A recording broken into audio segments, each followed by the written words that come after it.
direct object, et, the man, ha'adam, of the dust, afar, of, mean, the ground, ha'adamah, and breathed, vayipak, into his nostrils, be'apav, the breath, nishmat, of life, haim, and became, vayehi, the man, ha'adam, a being, lenefesh, living, hayah.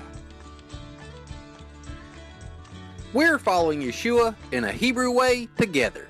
Come join us at holylanguage.com.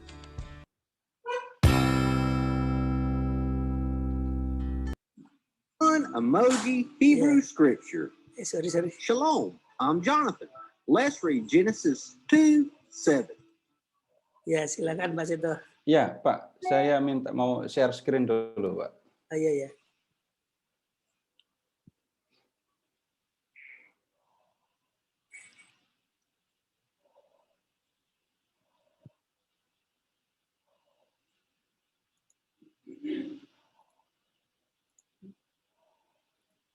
Sebentar, Pak.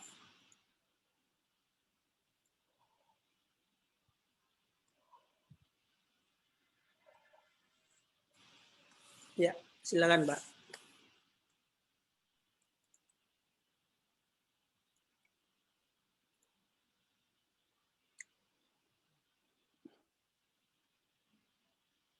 Baik, selamat malam. Ibu, Malam, Bapak, Pak dan Seto. saudara semua. Di video tadi itu saya hanya ingin mengajak Bapak Ibu mendengar kata Adam. Yang Bapak Ibu baca tadi, yang Bapak Ibu dengarkan, itu Kejadian bab 2 ayat 7. Jadi Bapak Ibu silahkan membuka dulu. Kejadian bab 2 ayat 7. Nah, kemudian di layar sekarang saya ajak Bapak Ibu untuk melihat teks Ibrani plus transkrip dan terjemahannya. Jadi yang Bapak Ibu dengarkan tadi itu pembacaan Kejadian bab 2 ayat 7.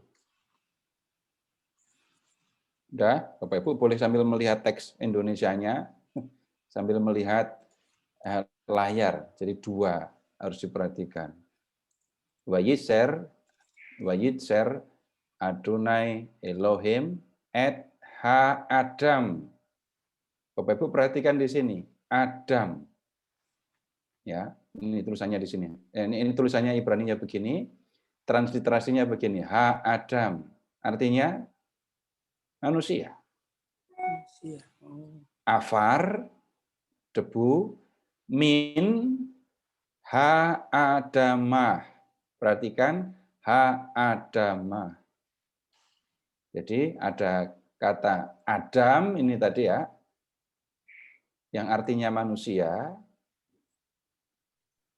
Jadi ini wajicernya di sini Allah Adonai Elohim. Jadi menerjemahkannya begini. Yahweh Elohim membentuk manusia et ha Adam dari debu tanah. Nah, saya hanya minta tolong Bapak Ibu memperhatikan kata Adam dan ha Adamah. Kata Adam itu artinya manusia. Bapak Ibu, kalau Bapak Ibu memperhatikan teks yang di Kejadian bab 2 ayat 7 dalam bahasa Indonesia, perhatikan, ketika itulah Tuhan, Huruf besar semua, Yahweh Allah, membentuk manusia itu dari debu tanah dan menghembuskan nafas hidup ke dalam hidungnya. Demikianlah manusia itu, ini, wayahi ha Adam le nefes haya. Perhatikan lagi, manusia itu menjadi makhluk yang hidup. Dah, begitu saja dulu ya. Bapak Ibu, kalau sudah membaca Kejadian bab 2 sampai dengan bab 5, di mana pertama kali Bapak Ibu ketemu dengan nama Adam? Nama Adam muncul pertama kali di bab berapa, ayat berapa? Mungkin nggak nyangka ditanya begini, pokoknya yang ada di kepala saya, manusia pertama itu ya Adam, gitu kan? Lihat bab 4 ayat 25. 4 ayat 25. Barulah kita ketemu Adam bersetubuh pula dengan istrinya. Sebelum itu, kata Adam diterjemahkan dengan kata manusia terus. Sudah mulai berpikir dan bingung atau belum?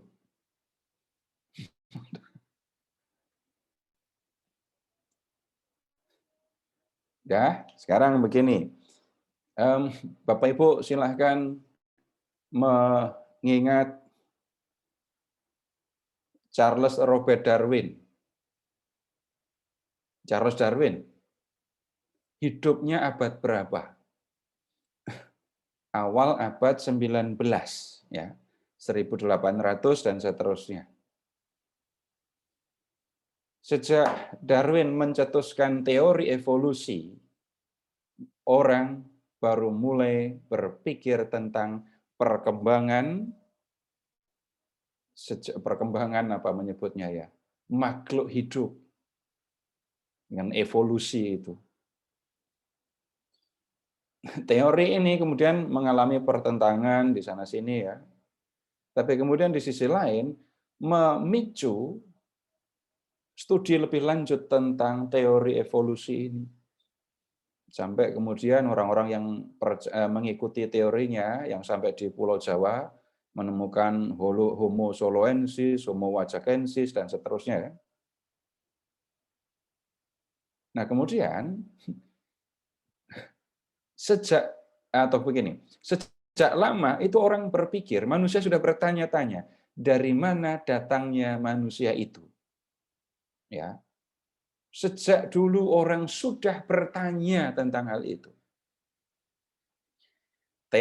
Pengetahuan modern yang dipelopori oleh Charles Darwin ini ya, berusaha mencari tahu ya dengan mengamati makhluk-makhluk. Kalau yang dilakukan Darwin memperhatikan burung-burung, kemudian ya ada kura-kura di Pulau Galapagos, dan setelah itu ada pencarian fosil-fosil yang tak terbilang banyaknya itu. Lalu dengan memperhatikan fosil-fosil itu, manusia mencari tahu, oh dulu awalnya begini. Saya tidak akan menyampaikan teori itu ya, saya tidak akan bicara tentang dari hominide, nah itu udah enggak usah diomongin itu. Tetapi ilmu pengetahuan itu punya cara sendiri untuk mencari tahu dan menjelaskan asal-usul manusia. Begitu kan ya? Pertanyaan dari mana asal-usul manusia itu sudah ditanyakan sejak zaman kuno. Nah, orang-orang di zaman kuno itu tidak mencari tahu asal-usul manusia dengan melakukan penggalian arkeologis. Penggalian arkeologis itu baru belakangan. Penggalian fosil-fosil itu tadi baru belakangan. Tapi pertanyaan dari mana asal-usul manusia sudah sebelum Masehi ditanyakan. Jauh sebelum Masehi orang sudah bertanya dari mana asal-usul manusia. Dan kemudian jawabannya bagaimana? Jawabannya memang berbeda-beda, bermacam-macam. Nanti kalau Bapak Ibu pergi atau belajar tentang pemahaman yang ada di Timur Tengah zaman kuno, Bapak Ibu akan menemukan manusia itu terbentuk dari tanah liat dan darah dewa. Itu pemahaman zaman kuno. Nah, kemudian yang kita lihat di dalam kitab Kejadian bab 2 ini, kita akan menemukan kalau dari sisi asal-usul manusia ya, itu penjelasan kuno tentang asal mula manusia. Manusia itu ada karena ada yang menciptakan. Ada yang membuat. Siapa yang membuat? Ya Sang Pencipta. Itu Allah. Kemudian pengetahuan kuno masuk di sini. Pengetahuan kunonya yang mana? Manusia dibuat dari apa tadi? Dibuat dari tanah. Dari mana orang di zaman kuno tahu atau bisa mengatakan bahwa manusia itu dibuat dari tanah? Jawabannya, perhatikan kalau manusia mati. Ketika manusia mati, manusia itu membusuk dan menjadi tanah. Loh, binatang juga begitu. Oh, berarti binatang dan manusia sama-sama dibuat dari debu tanah. Nah, unsur pengetahuan kuno ini ada di dalam kitab ini. Nah, kemudian sekarang begini, kalau orang modern bertanya enggak, kenapa manusia itu berdosa?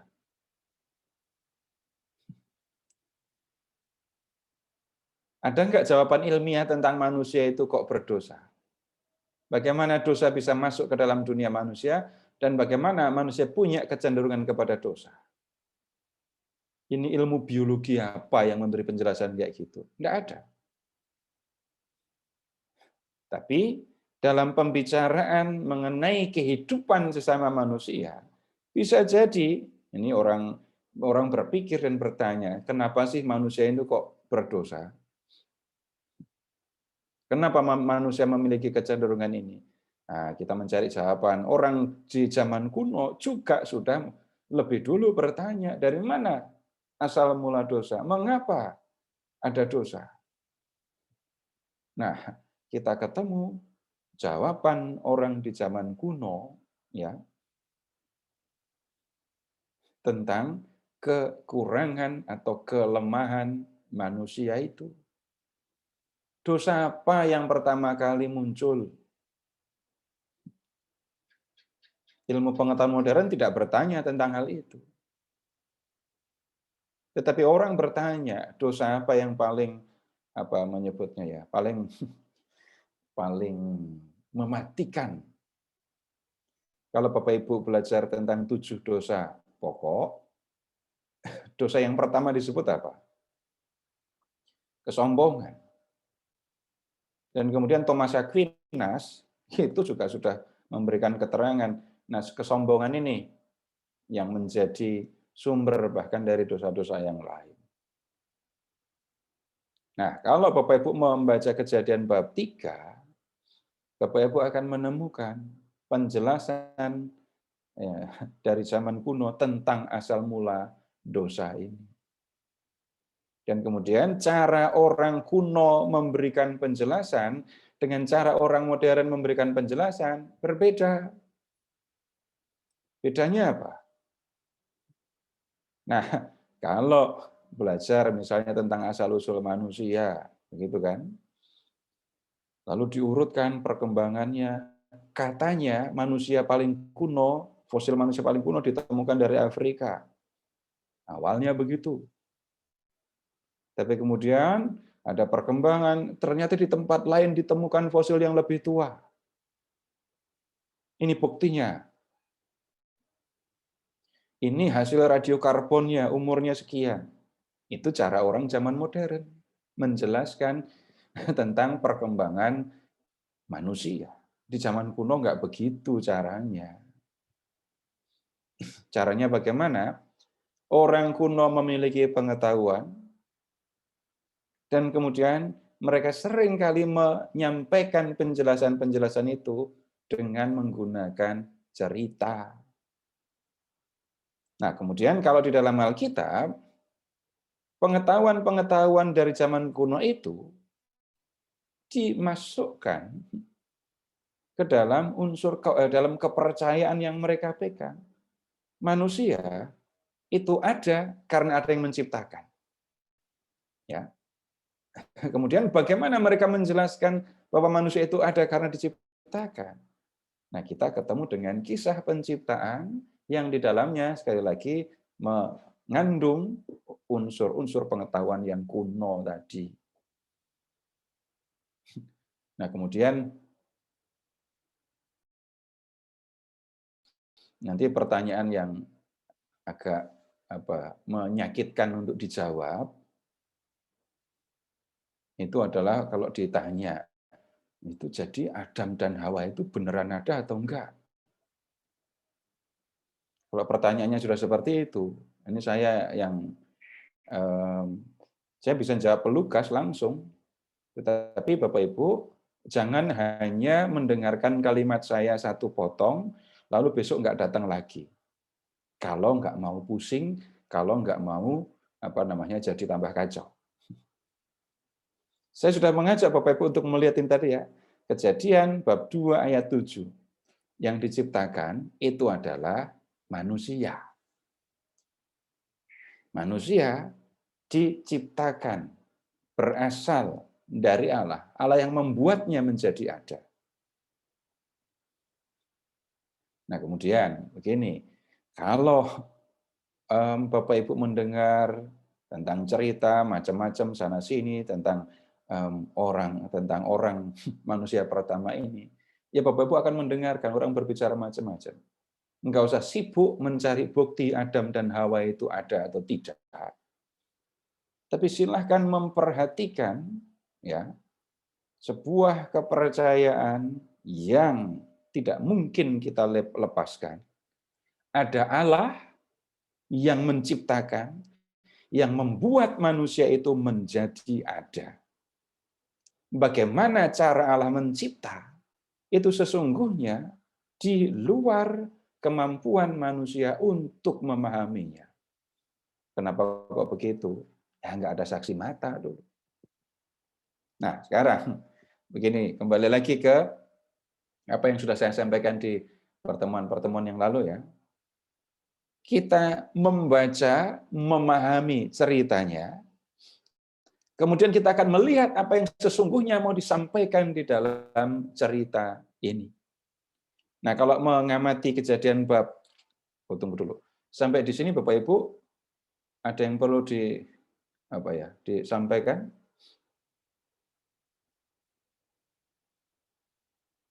Ini bagian yang saya sampaikan ini bisa membuat orang bingung, saya tahu.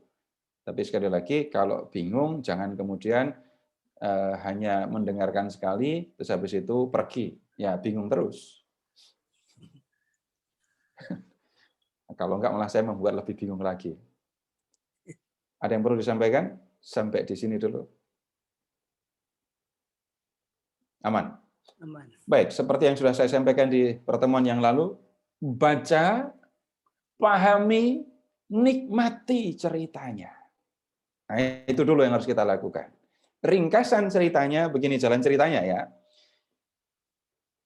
Allah membuat manusia, menciptakan, membentuk manusia gitu ya. Kemudian sesudah itu, Allah membuat taman di Eden. Nah, taman ini kemudian menjadi tempat tinggal manusia. Manusia ditempatkan di Eden. Semua yang diperlukan atau makanan yang diperlukan oleh manusia ada di sini.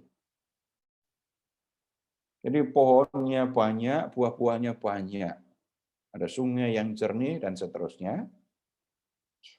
Manusia baru sendirian ya. Kemudian manusia ditempatkan di situ. Kepadanya dikatakan, kamu boleh makan semua buah yang ada di sini, tapi jangan makan buah dari 2 pohon ini.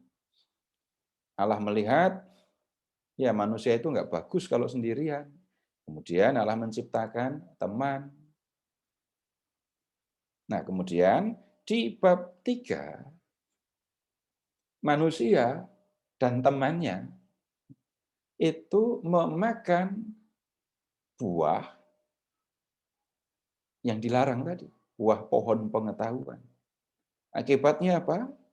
Manusia harus pergi meninggalkan Taman Eden. Lalu di bab 4, sesudah keluar dari Eden, Manusia pertama itu dengan istrinya, ya, tinggal di luar ini ya. Lalu mereka punya 2 orang anak, Kain dan Habel. Nah, ini sudah langsung diberi nama. Nah, kemudian kita menemukan di bab 4 ini antara Kain dan Habel. Nanti akan ketemu Bapak Ibu, di bab 3 ada dosa manusia yang disebutkan, dan di bab 4 ada dosa lain yang disebutkan. Lalu kita akan menemukan, oh ini kayak sejarah dosa. Baik, begitu ringkasannya, silahkan Bapak Ibu kembali ke bab 2 ya. Tolong Bapak Ibu ke ayat 4b, ketika. Ya. Ketika Tuhan Allah menjadikan bumi dan langit, belum ada semak apapun di bumi, belum timbul tumbuh-tumbuhan apapun di padang, sebab Tuhan Allah belum menurunkan hujan ke bumi, dan belum ada orang untuk mengusahakan tanah itu. Tetapi ada kabut naik ke atas dari bumi dan membasahi seluruh permukaan bumi itu. Kalau Bapak Ibu mengamati kalimat ini saja, Bapak Ibu sudah ketemu ada hal-hal yang kalau dari sisi penulisan modern dan dari sisi ilmiah, ya nggak ketemu, nggak bisa diterima. Kabut itu datangnya dari mana? Yang Bapak Ibu lihat, kabut naik dari bumi. Kemudian kalau dari sisi penulisan, di bab 1 kan sudah diciptakan langit dan bumi. Ini kok begini lagi? Apalagi membaca ayat 7. Ketika itulah Allah membentuk manusia itu dari debu tanah dan menghembuskan nafas hidup ke dalam hidungnya. Demikianlah manusia itu menjadi makhluk yang hidup. Nah, di Kejadian bab 1 kan manusia sudah dibuat. Masa dibuat lagi? Penciptaannya 2 kali. Kalau dari sisi model penulisan modern ya, kalau yang seperti ini pasti akan diedit. Pasti ada editing. Harus ada yang dipotong. Nah, orang Yahudi kuno tidak menulis dengan model seperti itu. Jadi, yang kelihatan sekarang itu adalah ada 2 kisah penciptaan. Kalau Bapak Ibu mengingat kembali tentang ini bukan soal historis, Bapak Ibu akan lebih mudah untuk memahaminya. Enggak usah nekat untuk mengatakan, ya penciptaan memang terjadi 2 kali. Yang pertama itu di bab 1, lalu yang kedua di bab 2 ini. Kalau begitu malah muncul pertanyaan, jadi Adam itu yang mana? Yang diciptakan di bab 1 atau yang diciptakan di bab 2? Pasti bingung lagi. Nah, Bapak Ibu, ini yang saya bilang, kalau membuat kacau, saya bisa membuat lebih kacau lagi. Tapi bukan begitu cara membacanya. Silahkan sekarang membayangkan begini. Allah ya membuat manusia, membentuk manusia dari debu tanah. Silahkan Bapak Ibu membayangkan membentuk. Kayak bikin patung dari tanah liat itu. Itu yang dilakukan oleh Allah. Nanti nggak usah bicara model rasialis ya. Yang ini dibuat dari tanah liat. Wah, yang ini dibuat dari tanah apa? Tanah kering. Nggak nyambung lagi kalau modelnya seperti itu. Pemahaman bahwa manusia diciptakan dari tanah itu contoh hasil pengetahuan zaman kuno ya. Nah, kemudian ayat 8. Selanjutnya, Tuhan Allah membuat taman di Eden di sebelah timur. Ya, disitulah ditempatkannya manusia yang dibentuknya itu. Nah, kita lihat dulu tamannya ya. Taman apa kebun ini? Ini sering tertukar loh ya. Kalau kebun isinya apa? Kalau taman isinya apa? Bunga. Bunga. Coba nyanyi, lihat kebunku. Penuh dengan bunga. Kebun isinya malah bunga. Yang ini taman isinya pepohonan. Udah tambah kacau nanti. Nah, Tuhan membuat taman di Eden. Nah, kita lihat tamannya itu ya. Ayat 10. Ada suatu sungai mengalir dari Eden untuk membasahi taman itu. Dan dari situ sungai itu terbagi menjadi 4 cabang. Lihat, yang pertama Pison, yakni yang mengalir mengelilingi seluruh tanah Hawila, tempat emas ada. Dan kemudian sungai yang kedua ayat 13 itu adalah Gihon, mengalir mengelilingi seluruh tanah Kus. Sungai yang ketiga itu Tigris, mengalir sebelah timur Asyur. Dan yang keempat, Efrat.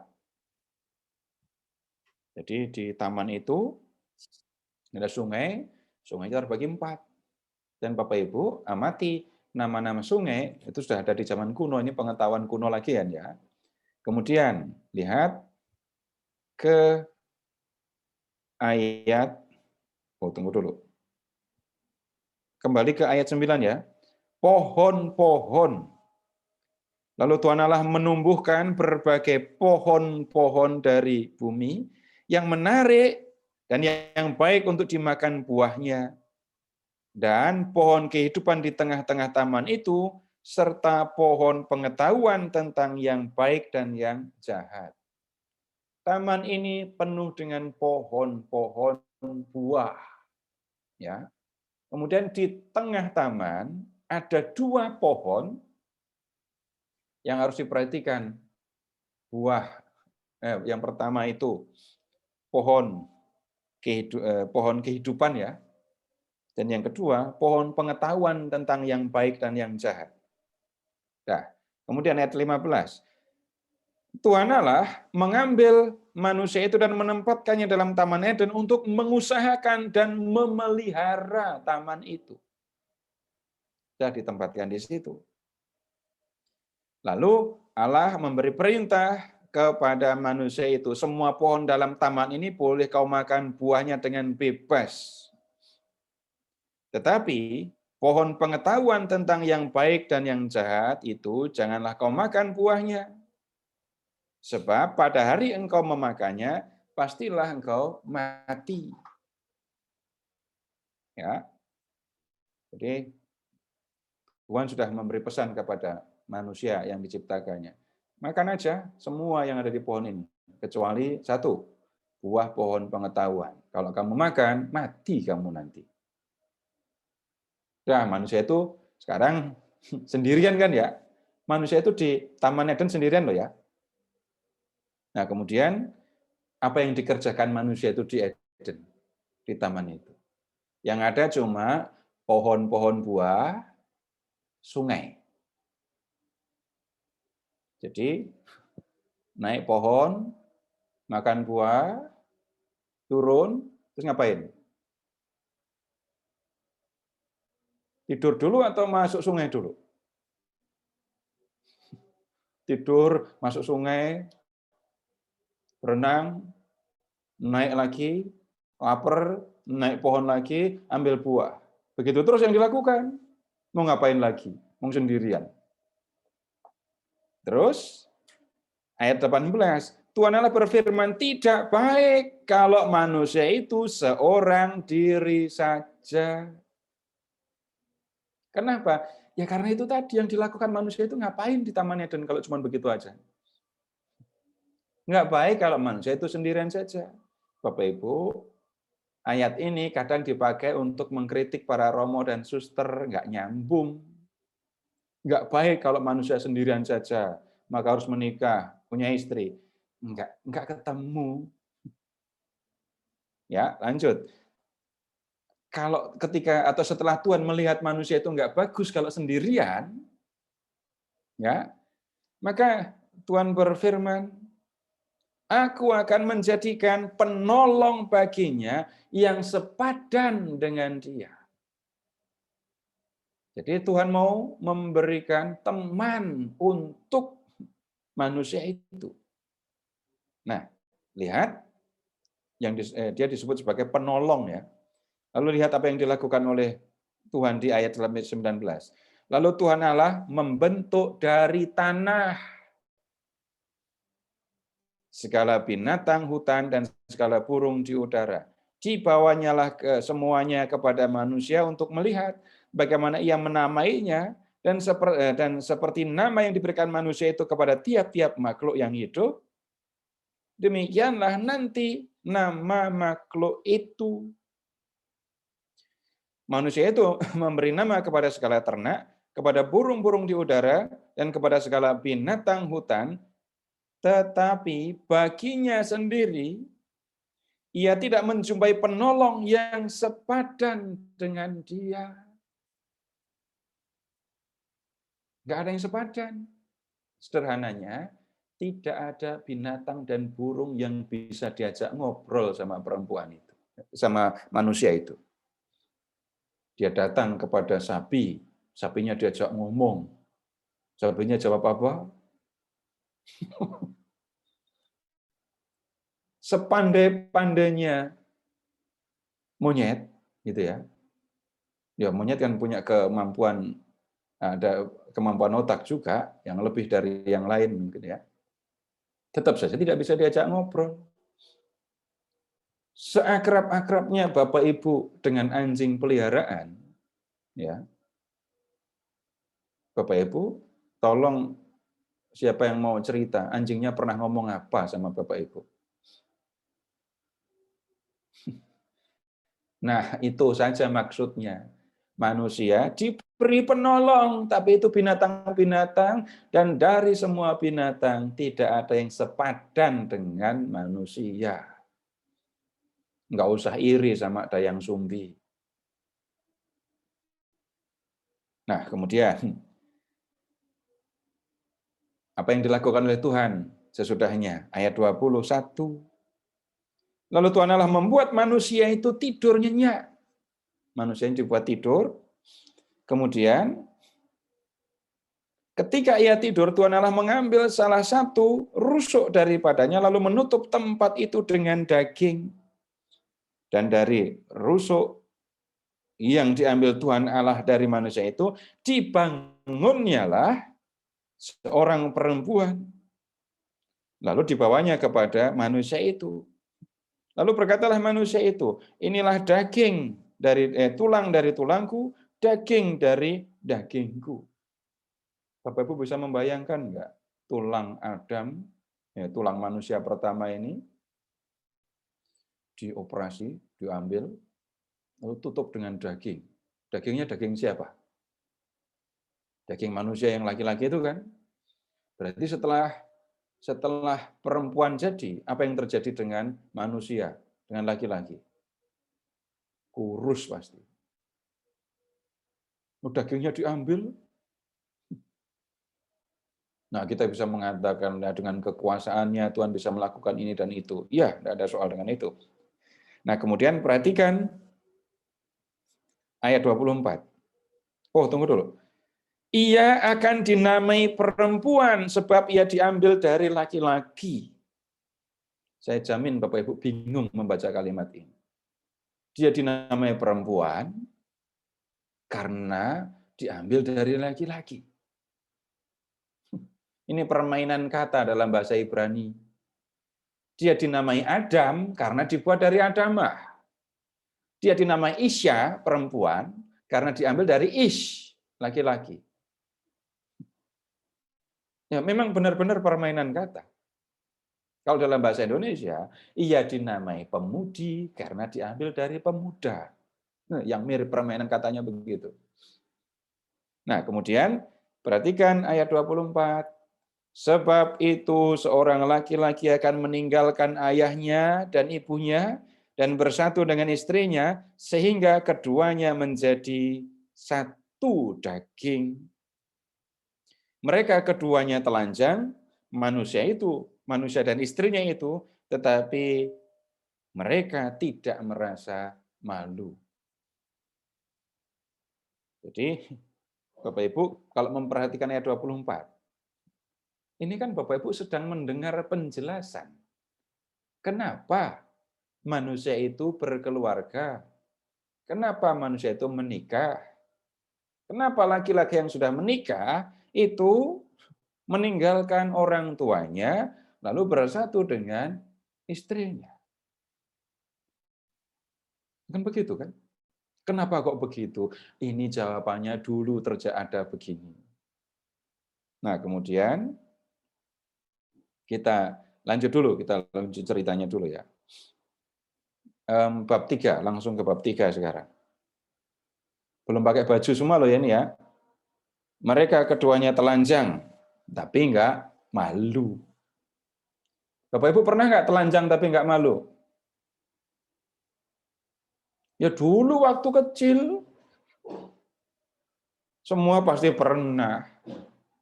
Mulai merasa malu itu kapan? Ada perkembangannya kan? Nah, kayak gitu aja disebut di sini. Lanjut. Adapun ular ialah yang paling cerdik dari segala binatang di darat yang dijadikan oleh Tuhan Allah. Perhatikan kembali ke ayat 2 ayat 19 ya. Tuhan Allah membentuk dari tanah segala binatang hutan, segala burung, dan seterusnya. Nah, ayat bab 3 ayat 1, ular itu yang paling cerdik dari binatang darat yang dijadikan oleh Tuhan Allah. Nah, kemudian lihat, ular itu mendekati perempuan itu. Tapi waktu itu rupanya perempuan itu tidak bersama dengan suaminya. Jangan tanya suaminya pas kemana, nggak diceritakan. Tapi perempuan itu sedang sendiri. Lalu ular datang. Lihat, ular itu ngomong. Tentulah Allah berfirman, semua pohon dalam taman ini jangan kamu makan buahnya, bukan? Ular itu ngomongnya benar apa salah? Salah kan? Tuhan bilang kepada manusia itu, semua pohon dalam taman ini boleh kamu makan, kecuali buah pohon pengetahuan. Tapi ular bilang apa kepada perempuan? Tentulah Allah berfirman, semua pohon dalam taman ini jangan kamu makan buahnya, bukan? Lalu perempuan itu menjawab, buah pohon-pohonan dalam taman ini boleh kami makan, tetapi tentang buah yang ada di tengah-tengah taman ini, Tuhan Allah berfirman, jangan kamu makan ataupun raba buah itu, nanti kamu mati. Waktu Tuhan memberi perintah kepada Adam tadi ada kata raba atau enggak? Jangan makan, jangan diraba. Nah, kemudian perhatikan ayat 4. Mulai ini ular menyampaikan hal yang aneh kepada perempuan itu. Sekali-kali kamu tidak akan mati. Tuhan kan bilang sama kamu kan, kalau kamu makan buah ini, kamu akan mati. Tapi ular bilang, enggak. Kalau kamu makan buah itu, kamu tidak akan mati. Tapi sebenarnya Allah itu tahu kalau kamu makan buah itu, matamu akan terbuka dan kamu akan menjadi seperti Allah. Seperti Allah itu bagaimana? Tahu tentang yang baik dan yang jahat. Apa yang sedang dilakukan oleh ular?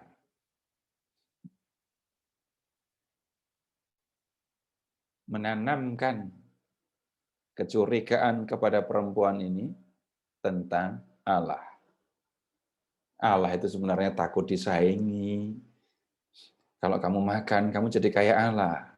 Makanya kamu dilarang makan. Perempuan itu melihat bahwa buah pohon itu baik untuk dimakan, sedap kelihatannya. Lagi pula, pohon itu menarik hati karena memberi pengertian. Bapak Ibu tolong mengingat yang sederhana. Ular itu mengancam, Tidak. Kalau kamu tidak memakannya, kamu akan aku gigit. Enggak begitu. Tapi ular berhasil menanamkan kecurigaan kepada perempuan itu, lalu perempuan itu sendiri yang mengambil putusan. Perempuan itu melihat buah pohon itu baik, sedap, menarik hati karena memberi pengertian. Lalu ia mengambil dari buahnya dan dimakannya. Dan diberikannya juga kepada suaminya yang bersama-sama dengan dia. Dan suaminya pun memakannya. Tidak ada diskusi antara perempuan itu dengan suaminya. Perempuan itu memetik, memakannya, lalu memberikannya juga kepada suaminya, lalu suaminya ikut makan. Lalu apa yang terjadi? Ayat 7. Terbukalah mata mereka berdua dan mereka tahu bahwa mereka telanjang. Lihat bab 2 ayat 25 ya. Mereka keduanya telanjang tapi enggak malu. Bab 3 ayat 7, setelah makan buah itu, mata mereka terbuka, dan mereka tahu bahwa mereka telanjang. Nah, sekarang begini, tahu yang baik dan yang jahat, itu kita ketemu contohnya langsung di sini. Dulu mereka nggak tahu malu. Telanjang itu bukan sesuatu yang memalukan. Dulu, setelah mereka memiliki pengetahuan, mereka tahu kalau telanjang itu membuat orang malu. Nah, kalau Bapak Ibu sekali lagi mengamati perkembangan manusia, ada masa kan di mana anak itu tidak tahu malu, tapi kemudian lama-kelamaan mulai tahu dan mulai punya rasa malu. Ini penjelasan kuno ya kayak gini. Nah, kemudian lihat, lalu mereka menyemat daun pohon ara dan membuat cawat. Itulah cawat pertama di dunia. Jangan tanya mereknya. Karena cuma dibuat dari daun pohon ara. Nah, kemudian karena merasa malu, ya mereka mau menutupi kemaluannya itu. Dan lihat ayat 8, ketika mereka mendengar bunyi langkah Tuhan Allah yang berjalan-jalan dalam taman itu pada waktu hari sejuk, bersembunyilah manusia itu dan istrinya terhadap Tuhan di antara pohon-pohonan dalam taman. Kenapa mereka sembunyi? Ayat 9. Tetapi Tuhan Allah memanggil manusia itu dan berfirman kepadanya, "Di manakah engkau?" Ia menjawab, "Ketika aku mendengar bahwa engkau ada di dalam taman ini, aku menjadi takut." Perhatikan, mereka menjadi takut karena aku telanjang. Sebab itu aku bersembunyi. Perhatikan, malu, telanjang, malu, takut. Lalu bersembunyi. Ayat 11. Siapakah yang memberitahukan kepadamu bahwa engkau telanjang? Enggak ada yang memberitahu. Apakah engkau makan dari buah pohon yang kularang engkau makan itu? Ini masalahnya. Begitu mereka makan buah pohon pengetahuan, mereka menjadi tahu. Nah, kemudian lihat ke ayat 12. Pertanyaan yang sebelumnya harus diingat lagi ya. Apakah engkau makan dari buah pohon yang kularang kau makan? Manusia itu menjawab, perempuan yang kau tempatkan di sisiku, dialah yang memberi dari buah pohon itu kepadaku, maka ku makan. Manusia itu tidak menjawab, ya saya sudah makan. Enggak gitu jawabnya. Jawabnya langsung, perempuan yang kau tempatkan di sisiku, Dia memberikannya kepadaku, maka aku makan. Bapak Ibu pernah ngomong model kayak gini atau belum?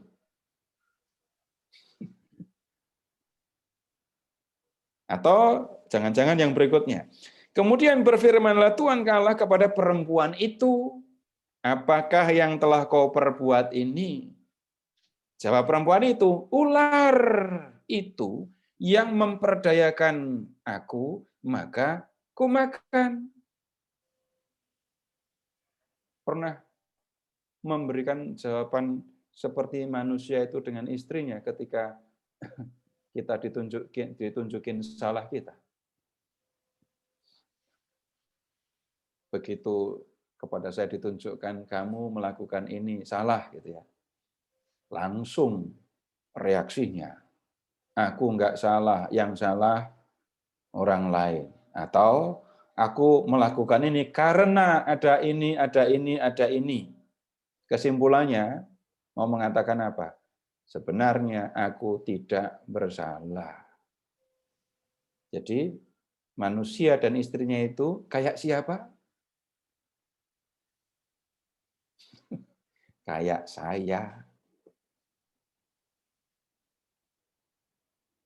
Ada, kecuali Bapak Ibu sudah levelnya level maju sekali ya.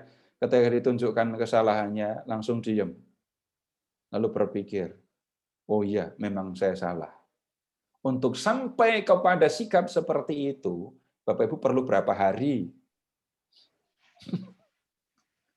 Kalau bisa 2 hari jadi kayak gitu, saya juga mau ikut belajar itu gimana caranya bisa secepat itu.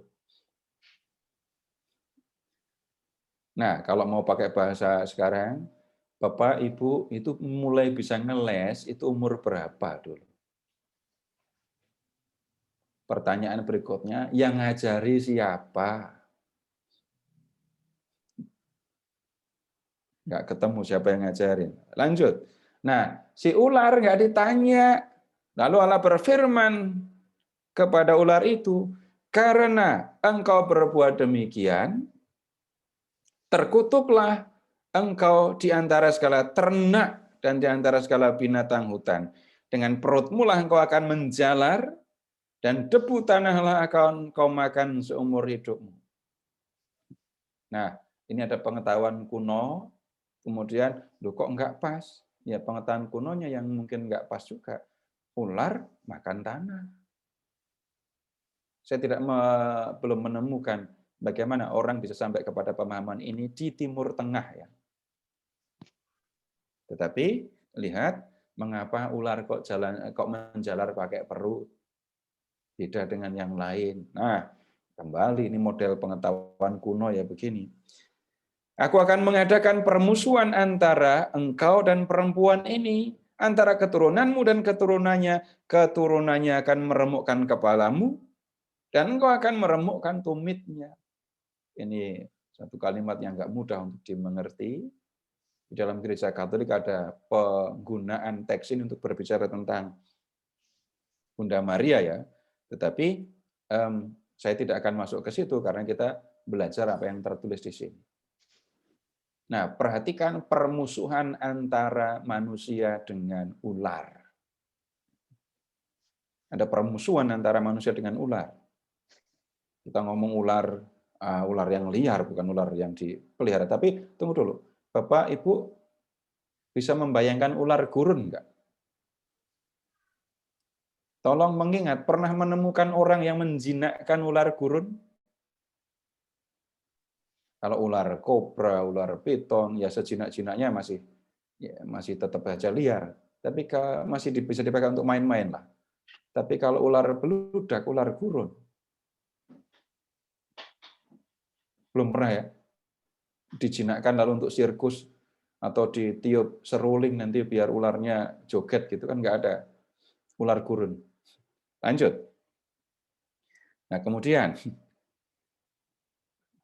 Tuhan berfirman kepada perempuan itu, ayat 16, susah payahmu waktu mengandung akan kubuat sangat banyak, dengan kesakitan kau akan melahirkan anakmu, namun kau akan berahi kepada suamimu dan ia akan berkuasa atasmu.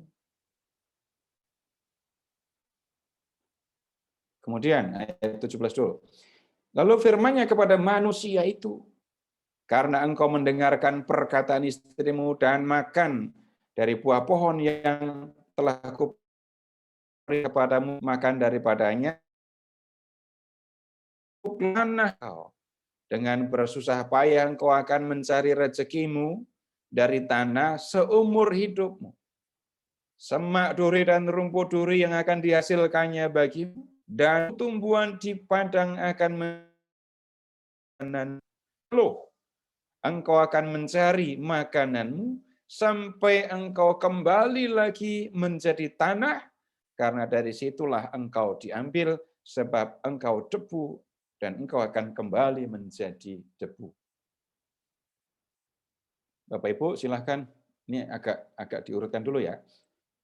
Ular itu memprovokasi, ya pakai bahasa itu aja ya, perempuan. Lalu perempuan itu melanggar perintah Tuhan, makan buah pohon pengetahuan. Perempuan itu memberikannya kepada suaminya, suaminya ikut makan. Tiga pihak ini melakukan kesalahan terhadap Tuhan, dan perhatikan mereka masing-masing menanggung konsekuensi.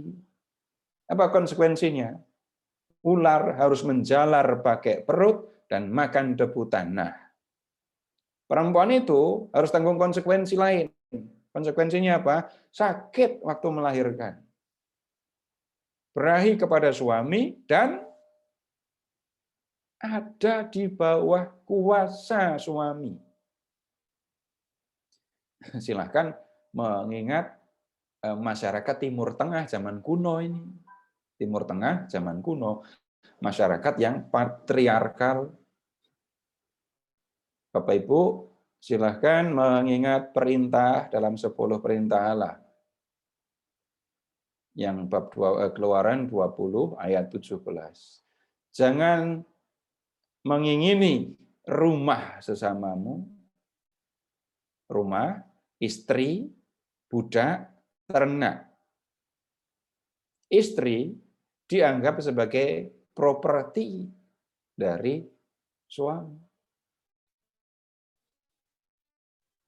Ketika Abraham dalam bahaya, ketika masuk ke Mesir, istrinya cakep, dan Abraham melihat, nanti kalau aku masuk Mesir, orang Mesir melihat istriku cakep, aku akan dibunuh, istriku akan diambil. Abraham melepaskan istrinya, biasa saja. Masyarakat Timur Tengah zaman kuno memperlakukan istri dengan cara seperti ini. Nah, kenapa kok begitu? Jawaban kunonya, itu dulu nenek moyang berdosa. Nah, manusia yang pertama kali, atau dia yang mendengar perintah langsung dari Tuhan, lihat, harus mencari rezeki dengan susah payah. Ya, seumur hidup mencari rezeki dengan susah payah, ya, nggak ada pensiun. Kalau pensiun kan yang kerja kantor, ini kerjanya di sawah, ya nggak ada pensiun. Kemudian lihat tanah yang harus mereka pelihara bukan tanah yang subur. Perhatikan, semak duri, rumput duri. Mereka harus kerja keras mengolah tanah kalau begitu. Sampai kapan? Sampai mati. Ini konsekuensi dari dosa. Dan Bapak Ibu, sekali lagi ya, kisah ini amati mengambil pengetahuan-pengetahuan zaman kuno, kelihatan kan?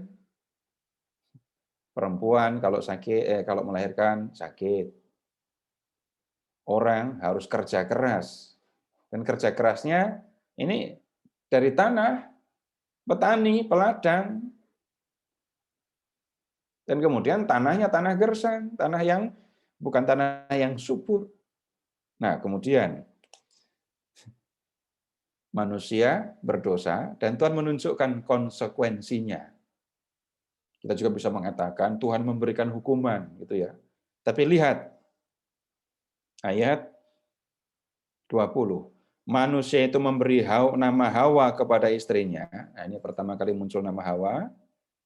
Sebab dialah yang menjadi ibu dari semua yang hidup. Yang hidup itu haya. Kemudian namanya Hawa. Ayat 21.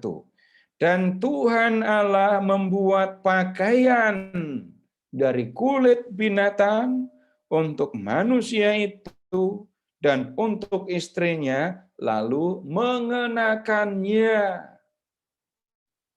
kepada mereka. Bapak Ibu, tolong amati, Tuhan membuat pakaian dari kulit binatang. Berarti apa yang dilakukan oleh Tuhan? Tangkap binatang dulu. Terus habis itu kulitnya diambil kulitnya, lalu harus disamak dulu biar lentur. Udah jadi kan? Lalu perhatikan mengenakannya pada mereka. Allah mengenakan pakaian yang dibuatnya sendiri kepada manusia yang sudah berdosa ini tadi. Nah, kemudian di akhir bab 3 itu disampaikan hal yang seperti ini. Ayat 22.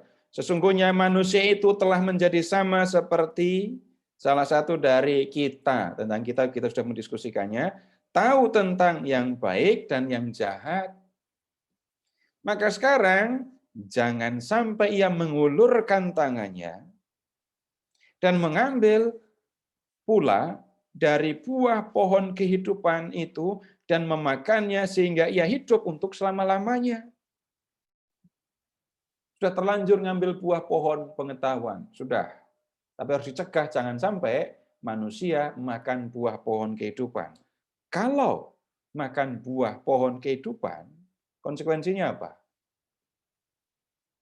Manusia akan hidup selamanya.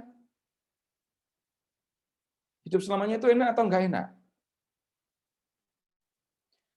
Kalau hidup selamanya itu bahagia, enak, tapi silahkan melihat sebelumnya. Perempuan akan ada di bawah kuasa suami. Manusia harus kerja keras. Bayangkan kalau mereka hidup selamanya. Apa yang akan terjadi? Selamanya ada dalam penderitaan. Nah, kemudian lalu Tuhan Allah mengusir dia dari Taman Eden supaya ia mengusahakan dari tanah di mana ia diambil. Ia menghalau manusia itu dan di sebelah timur di Taman Eden ditempatkannya lah beberapa kerub. Silahkan membayangkan malaikat saja dengan pedang yang menyala-nyala dan menyambar-nyambar untuk menjaga jalan ke pohon kehidupan. Pohon kehidupan itu kalau dimakan buahnya orang akan hidup selamanya. Tapi manusia sudah mengalami penderitaan. Hidupnya susah. Kalau mereka hidup selamanya, ya selamanya mereka akan menderita. Bapak Ibu, tolong sekarang cari pohon kehidupan yang lain. Bapak Ibu, tolong ke bagian paling akhir dari kitab suci. Silakan membuka kitab Wahyu. Bab 22. Wahyu 22.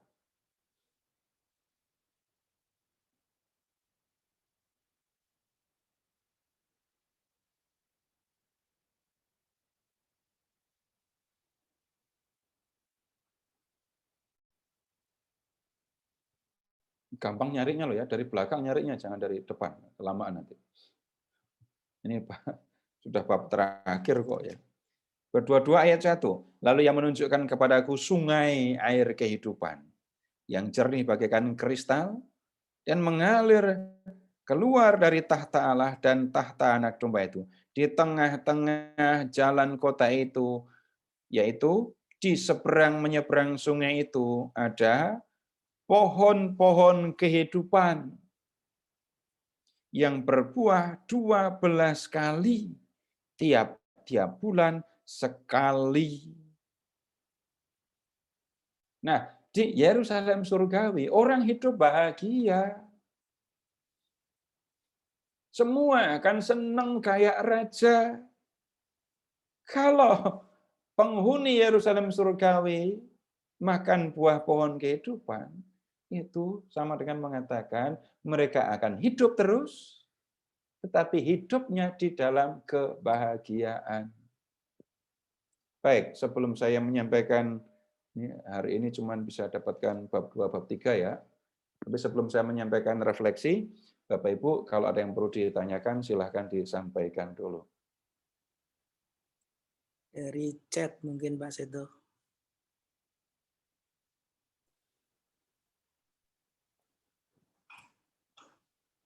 Ada pertanyaan.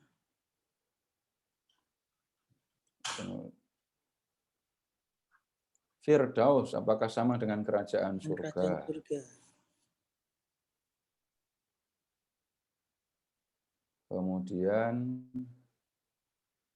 larangan makan buah pengetahuan kan tidak disampaikan ke perempuan, tapi ke manusia. Jadi perempuan harusnya memang tidak tahu, sehingga diperdaya oleh ular. Kan di Firdaus atau di Taman Eden semuanya baik. Contohnya hewan buas saja di sana nggak buas. Kenapa ular bisa mempunyai sifat jahat yang mau menanamkan kecurigaan kepada Hawa? Berikutnya saya pamit dulu.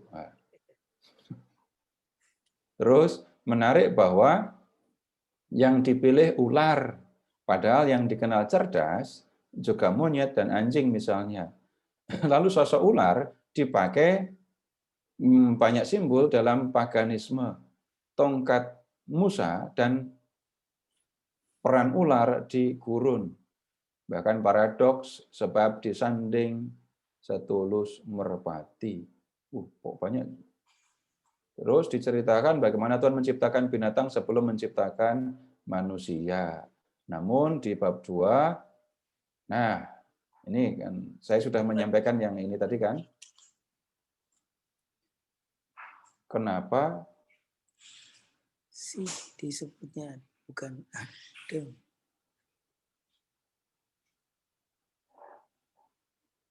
kenapa sih disebutnya bukan Adam? Harusnya, kenapa kok disebutnya Adam? Oh, pertanyaannya nambah terus, maksudnya saya baca mau saya jawab semua. Kok malah nambah terus, jadi saya baca pertanyaan doang nanti jadinya. Begini, kata Firdaus. Kata Firdaus. Ini bahasa kata Arab yang masuk dalam bahasa Indonesia ya. Tapi kata Arab ini, Firdaus, itu kan sebenarnya dari kata di Ibrani juga digunakan, dan ini dari kata Persia. Tolong ucapkan Firdaus tapi dalam bahasa Inggris. Apa? Paradise. Dalam bahasa Persia, Pardes. Bapak Ibu bisa menemukannya di kitab Pengkhotbah. Pardes. Taman. Ya. Jadi kalau tadi menemukan taman, yaitu Pardes, yaitu Firdaus. Jadi ada taman, lalu perhatikan Bapak Ibu, Tuhan tinggal bersama manusia kan? Kemudian sekarang, kalau bicara tentang kerajaan surga atau kerajaan Allah, siapa rajanya? Allah atau Bapa itu pemilik kerajaan, dan kemudian dalam bahasa perjanjian baru, Tuhan Yesus yang jadi raja. Hidup kekal itu apa? Hidup kekal itu adalah hidup bersama dengan Allah. Di kitab Wahyu tadi sudah ada sebenarnya. Nah, untuk memberikan gambaran hidup bersama Allah itu seperti apa, dipakai kata Firdaus. Perhatikan tadi, Allah tinggal bersama manusia di dalam taman itu kan. Gambaran yang kedua, tinggal bersama dengan Allah itu seperti sebuah kerajaan. Allah jadi raja, gitu ya, gampang sederhananya. Lalu umat, orang yang percaya kepadanya jadi rakyatnya. Jadi kita tidak bisa mengatakan pengertian Firdaus sama dengan kerajaan. Enggak. Firdaus itu taman, kerajaan ya kerajaan. Tapi keduanya itu digunakan untuk menggambarkan kehidupan abadi bersama dengan Allah. Begitu ya. Ya pantesan perempuan itu gampang diperdaya karena tidak mendengar langsung dari Tuhan. Ya. Tapi bagaimanapun dia sudah diberitahu oleh suaminya kan ya. Nah, dia sudah diberitahu oleh suaminya dan kemudian perhatikan kata raba tadi ya. Kalau Bapak Ibu menyampaikan pesan kepada anak, kepada suami atau istri, kadang-kadang ada yang dilebihkan kan ya. Kalau ngomong sama anak-anak dah. Nanti akan ketemu model yang dilebihkan. Ini jangankan kamu makan, kamu raba aja nggak boleh. Perempuan itu ya kemudian diperdaya oleh ular. Tapi tunggu dulu, apakah kalau laki-laki manusia itu tadi ya, itu mendengar langsung, lalu tidak bisa diperdaya? Tapi loh, kalau manusia itu mendengar langsung dari perintah Tuhan, kok ketika diberi oleh istrinya, langsung makan, mau makan? Salah juga tuh. Ular memperdaya perempuan. Perempuan nggak disebut memperdaya. Langsung ngasih, terus dimakan. Ya, ini tiga pihak yang bersalah. Kemudian kenapa ularnya kok milih yang perempuan? Kenapa nggak pilih manusia itu? Takut dipotong nanti. Kalau Bapak Ibu memperhatikan cara ular dan perempuan itu berbicara, ini saya tidak menyindir siapapun ya, itu seperti orang bergosip kan, ada suasana melebih-lebihkan, ya, suasana melebih-lebihkan, sehingga ya berasa sekali bagaimana ular itu berbicara. Lihat, semua buah dalam taman ini tidak boleh kamu, semua pohon dalam taman ini tidak boleh kamu makan buahnya, bukan? Itu kan lebih-lebih kan. Dan perempuan itu mengikuti saja. Kalau semuanya, tunggu dulu. Kan di Firdaus semuanya baik. Yang buah saja nggak ada. Nah, baik atau tidak baiknya memang bukan ukuran, bukan puas atau tidaknya ya. Kemudian ini urusannya dengan ular tadi, kenapa kok pilih ini ular?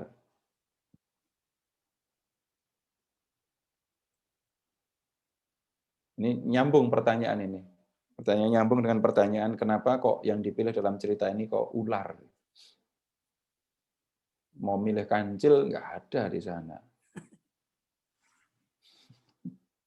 Nah, rupanya ular itu tampak seperti binatang yang licik tetapi mematikan. Bapak Ibu pernah melihat ular ragu-ragu dengan gigitannya? Ular itu kalau gigit sekali terus pergi. Nggak pernah dia nengok, udah mati belum ya yang saya gigit? Saya nggak ngarang, tapi ular, Bapak Ibu perhatian aja, kalau orang digigit ular, apakah ular gigitnya 2 kali? Enggak, sekali udah pergi habis itu. Jadi bahayanya ular, ya memang seperti itu. Nah, nanti tentang bahayanya ular, tadi juga disebut kalau membaca kitab Bilangan, nanti pada waktunya kita akan lihat ya, orang digigit ular, dan begitu digigit, tunggu aja, pasti mati. Lalu Musa minta, buat ular dari tembaga, gantung di tiang, nanti kalau ada orang yang digigit, suruh melihat, pasti hidup. Hebatnya lagi, di Injil Yohanes bab 3, ular juga, ular gurun ini tadi yang digunakan untuk menggambarkan, menjelaskan kematian Yesus di kayu salib. Seperti seperti Musa meninggikan ular di padang gurun, demikianlah anak manusia harus ditinggikan. Itu di Yohanes bab 3. Itu waktu Yesus berbicara dengan Nikodemus. Nah, begitu ya. Tentang kisah penciptaan ini sudah.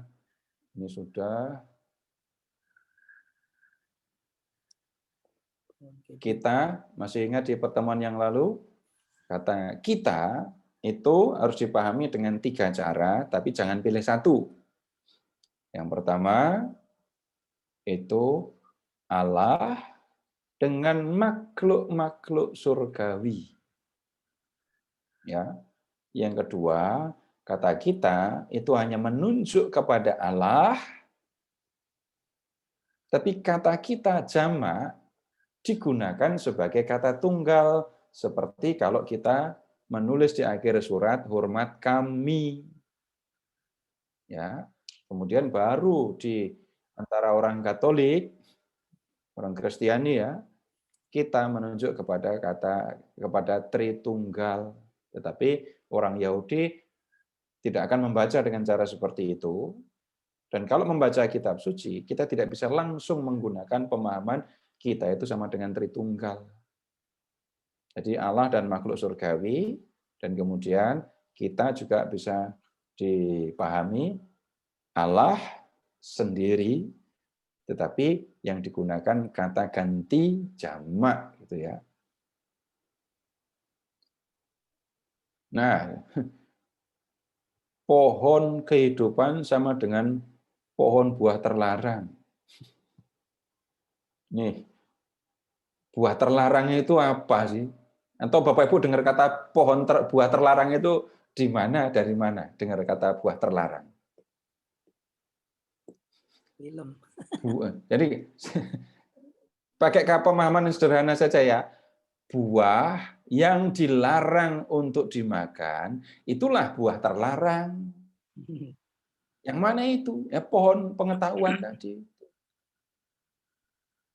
Nah, kemudian Allah kan Maha tahu kenapa membiarkan ular itu menipu manusia sehingga jatuh ke dalam dosa. Nah, sekarang begini. Bapak, Ibu masih ingat nggak kapan terakhir berdosa? Udah lupa?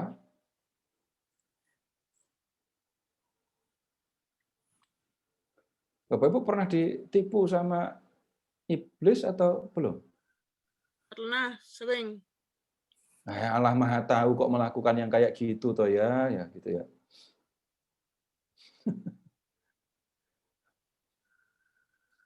Nah, Bapak Ibu, yang kita perlu perhatikan ya, dosa itu keputusan. Dosa itu keputusan. Bapak Ibu mau berdosa atau mau tidak berdosa itu kan keputusan sendiri.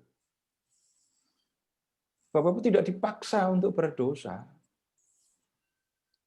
Situasi, gangguan, dorongan, godaan bisa bermacam-macam. Tetapi pada akhirnya manusia punya kebebasan untuk mengambil putusan. Saya mau melakukan A atau mau melakukan B. Kenapa? Sudah ngerti kok yang baik dan yang enggak baik.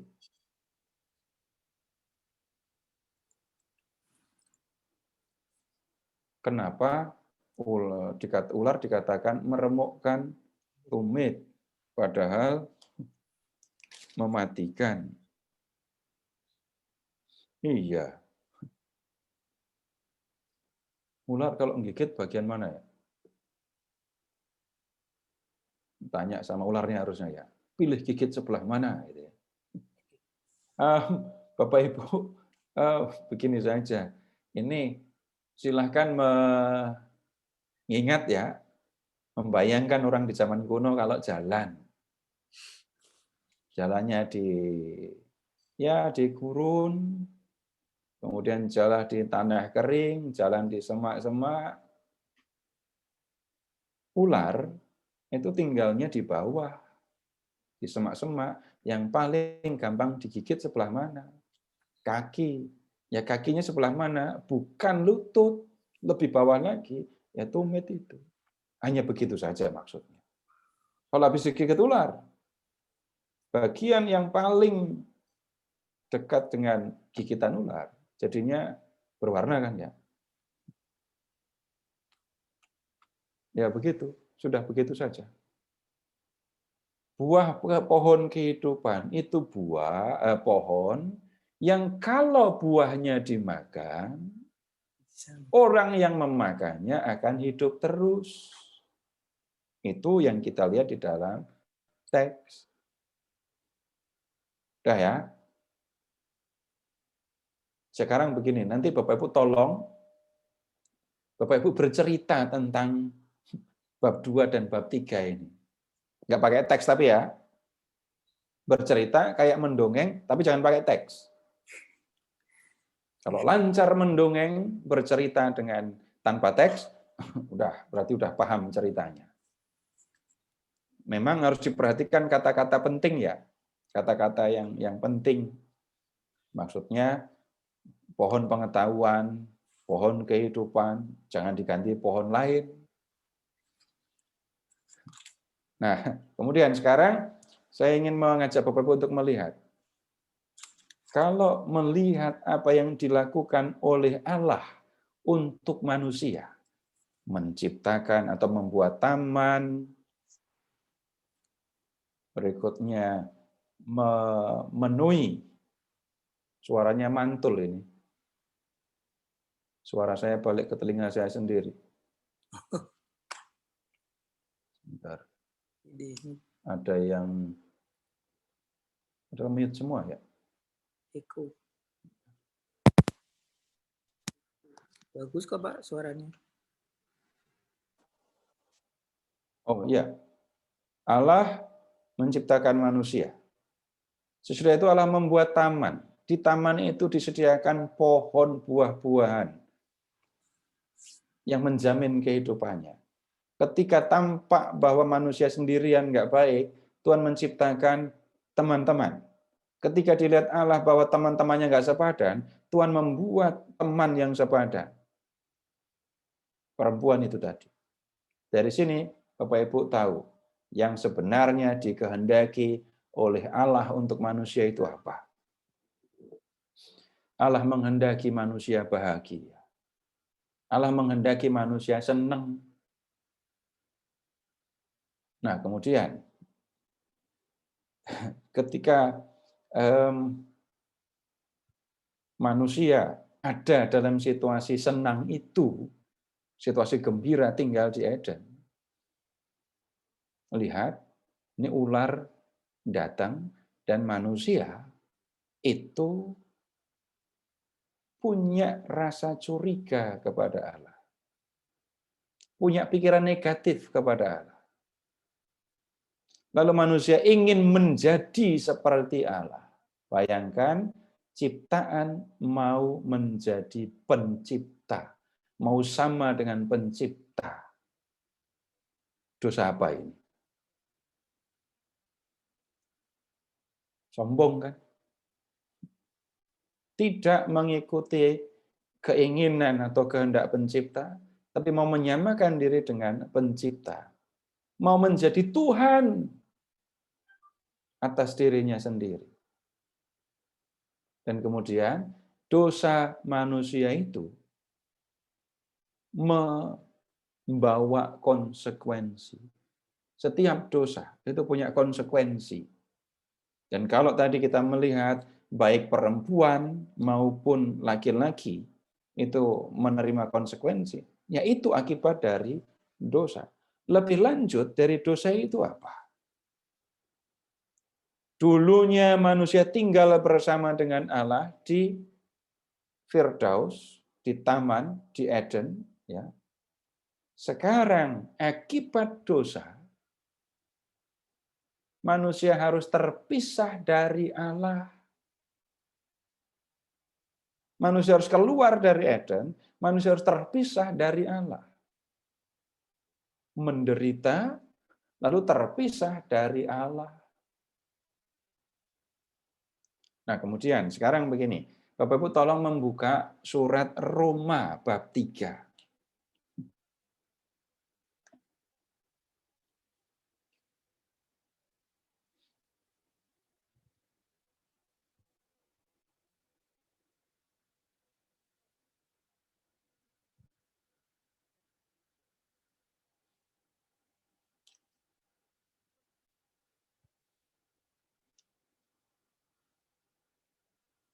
Lihat ke ayat 23.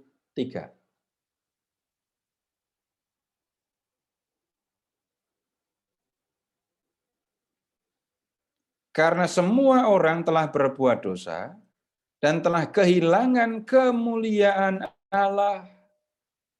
Kalau Bapak Ibu mau memahami ayat ini, ingat saja kejadian di Eden itu tadi.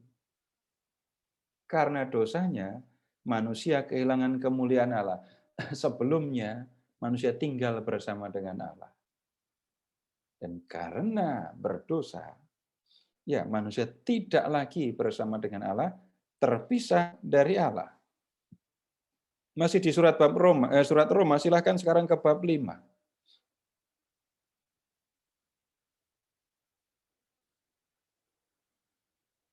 Ayat 12.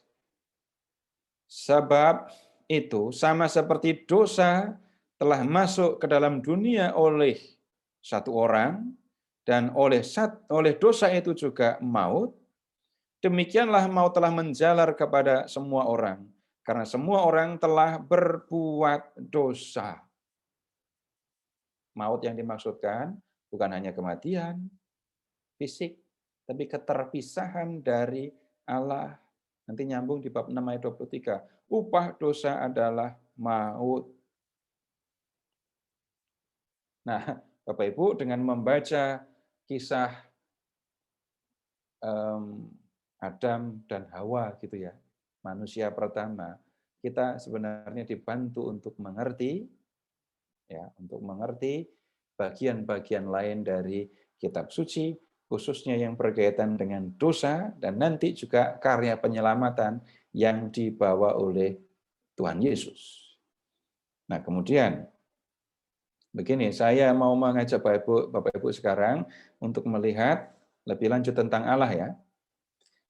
Allah menghendaki manusia bahagia. Manusia berdosa, dan karena itu manusia harus menderita, terpisah dari Allah. Tapi apakah kemudian Allah membuang manusia, membenci manusia, menyingkirkan manusia? Lihat Bapak Ibu, perhatikan lagi. Mereka tadi setelah tahu kalau telanjang, cuma buat celana dalam dari daun gitu ya. Kalau mau merasakan jadi Adam dan Hawa, nanti silahkan cari daunnya. Tapi kemudian 3 ayat 21 tadi. Tuhan Allah membuat pakaian dari kulit binatang untuk manusia dan untuk istrinya, lalu mengenakannya sendiri. Nah, Bapak Ibu, silahkan Bapak Ibu mengingat siapa orang yang pernah Bapak Ibu kenakan pakaiannya. Anak, waktu anak itu SMA kelas berapa dikenakan pakaiannya? Anak kecil, masih balita. Silakan Bapak Ibu sekarang membayangkan Allah memperlakukan manusia itu seperti apa. Seperti orang tua memperlakukan anaknya yang masih kecil kan. Manusia memang telah berdosa, tetapi Allah tetap memperhatikan manusia, tetap menyayanginya. Tetapi ini bukan kemudian menjadi ajakan untuk berdosa. Kalau manusia berdosa dan Allah tetap menyayangi manusia, yuk mari kita berdosa. Enggak apa-apa berdosa, Allah tetap menyayangi kok. Jangan lupa dosa punya konsekuensi. Dan kadang-kadang Bapak Ibu ya, kadang-kadang ya, orang itu pengen kalau melihat orang lain berdosa, orang pengen melihat bagaimana Allah memberikan konsekuensi atau menghukum orang itu. Tolong Bapak Ibu mengingat kalau pernah mengatakan atau pernah mendengar Gusti orang sehari, Tuhan tidak tidur. Artinya apa kalimat itu? Dan atau begini, Bapak Ibu mengucapkan, orang mengucapkan kalimat itu waktu apa? Apalagi yang belakangan-belakangan ini. Ketika orang yang saya ketahui nggak baik, menyakiti saya, menyakiti orang lain, sekarang kena celaka. Kayak gitu apa? Ada orang yang berlaku jahat terhadap orang lain, apalagi terhadap saya. Lalu pada akhirnya saya melihat orang itu celaka. Lalu dengan tenang ada yang mengatakan, lihat, Tuhan nggak tidur kan? Bapak Ibu, saya mengatakan begini dong. Kadang-kadang kita itu pengen ngelihat Tuhan membalas orang itu. Gitu. Tapi Tuhan akan bertindak atau tidak, itu nggak nunggu saksi. Kemudian Tuhan kalau yang harus diperhatikan juga, kelihatan atau tidak kelihatan, dosa itu punya konsekuensi. Dan Tuhan itu yang tahu tentang dosa-dosa yang saya lakukan, tentang konsekuensi dari dosa yang saya lakukan. Nah, kemudian peringatan yang lain lagi yang kita perlu perhatikan, Bapak Ibu, sombong. Susah untuk mencari orang yang belum pernah sombong. Jangan-jangan ada yang ikut belajar online ini yang belum pernah sombong. Sekali lagi, di antara 7 dosa pokok, rupanya dosa ini yang dipahami sebagai apa ya? Yang paling unggul, paling mematikan dari dosa-dosa yang lain. Enggak pakai belajar, enggak pakai latihan, orang bisa sombong. Dan sombong ini nanti akan mengakibatkan orang juga melakukan yang dosa-dosa yang lain. Bagaimana harusnya? Kalau belajar dari kisah ini tadi, saya belajar menyadari saya ciptaan. Tahu saya ini siapa di hadapan Tuhan, itu yang akan menolong kita untuk menjadi atau melawan kesombongan. Nggak akan saya menjadi sombong kalau saya tahu saya bukan apa-apa. Saya cuma ciptaan. Yang lain juga begitu. Sama, saya tidak perlu merasa lebih dari yang lain, dan seterusnya. Baik, begitu dulu Bapak Ibu. Yang kita bisa berikutnya, silahkan melihat jadwal pertemuan berikutnya. Kita harus belajar berapa. Begitu dulu Bapak Ibu, terima kasih. Selamat malam. Mas itu, terima kasih banyak Pak. Pencerahannya malam hari ini. Kita makin menyadari kita ciptaan Tuhan. Kita bisa jangan melupakan Dia. Kita tutup pertemuan malam hari ini dengan doa Pak Winarso. Pak Winarno ya. Silakan Pak.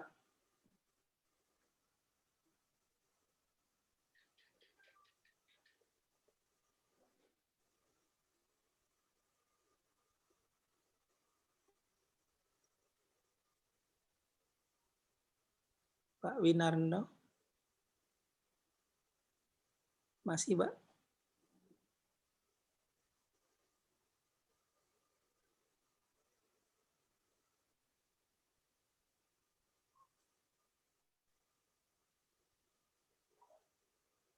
Oke.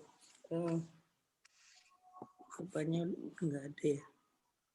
Baik, kita tutup dengan doa, Bapak Ibu sekalian, dalam nama Bapa dan Putra dan Roh Kudus. Amin.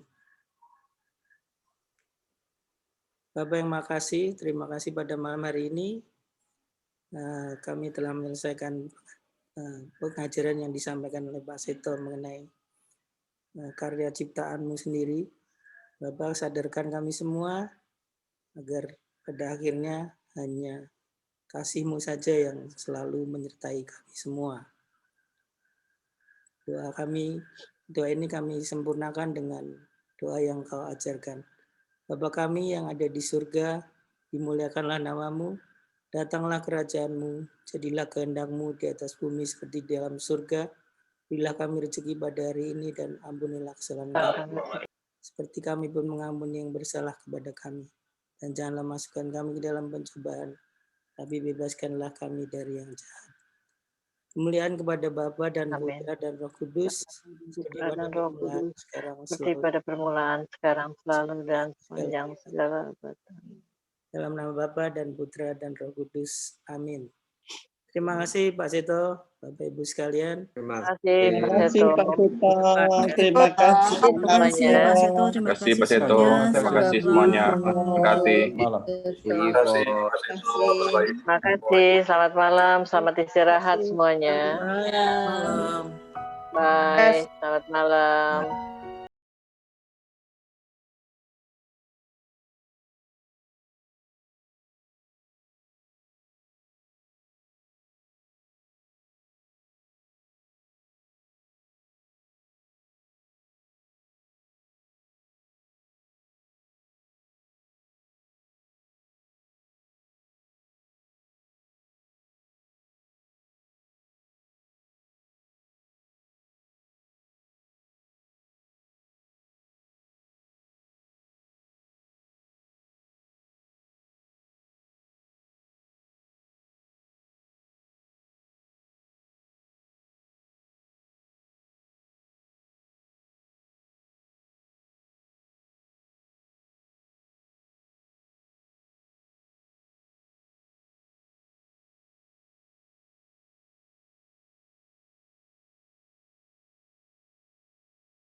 Fun Emoji Hebrew Sampai Scripture. minggu depan.